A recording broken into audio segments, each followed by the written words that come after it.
Un super equipo que es un gran equipo que juega muy bien, además, y lleva jugando muy bien mucho tiempo, que ha hecho una liga fantástica, acabando segundo, como bien dices, que ha hecho una gran Euroliga también, siendo eliminado por uno de los finalistas, o sea que, bueno, tiene todos los alicientes posibles este partido. Los últimos partidos siempre tienen ese sabor de la despedida, ¿no? Siempre hablamos de esas familias que duran un año, ¿no? Pues es el último acto que vamos a hacer como la familia del 2017-2018.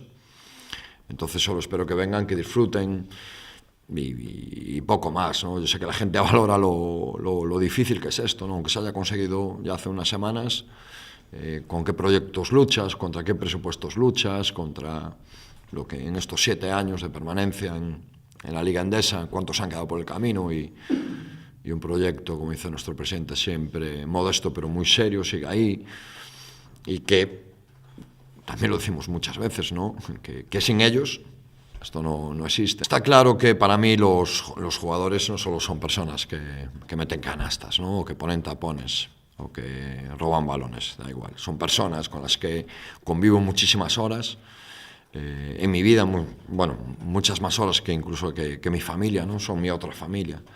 Entonces, lógicamente, cuando nos separamos, pues no es grato, ¿no? No es grato, pero lo bueno que tiene esto es que es cíclico, siempre te encuentras otra vez, les ves a los que se van a otros sitios y tienen grandes éxitos, ¿no? Y yo veo, no sé, pues podríamos hacer una lista enorme, ¿no? Pero ver a Maxi, a Salah jugando en un equipo de NBA, el otro día, cuando me encontré en un pasillo del Santiago Martín con Costas, pues nos estuvimos riendo un buen rato. Y hubo muchos que ganamos al final también, muchos, más que nunca. Ganamos muchísimos partidos en el clutch time, ¿no? Que se llama. Muchos. Y algunos, bueno, pues hemos tenido 2 sobre la bocina prácticamente, ¿no? Uno literalmente sobre la bocina y otro pues a falta de 2 segundos, ¿no? Como es la victoria contra Bilbao, la que nos dio la permanencia matemática.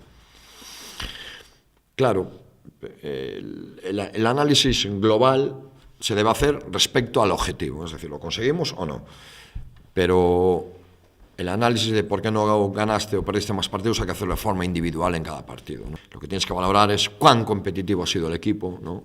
Desde el punto de partida, y yo creo que lo hemos sido prácticamente en todos los partidos, menos en 2, que ha sido desde mi punto de vista, Barcelona y Estudiantes en Madrid.